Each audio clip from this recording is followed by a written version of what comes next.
So we're in Clovis, California. We came out and take a look at a leaky faucet.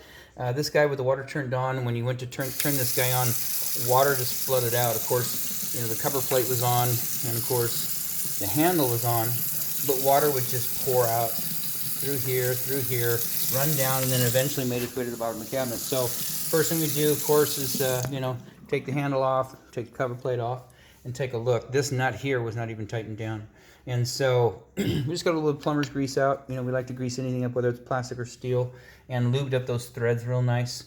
You know, we took this nut, retaining nut for the cartridge, which is sitting right here.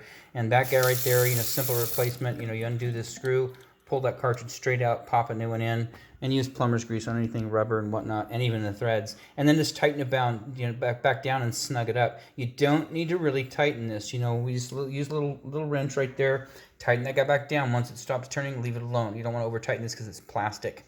And so we've been running water through here. No more leaking coming out of the top. Everything looks good outside of that. The service is done.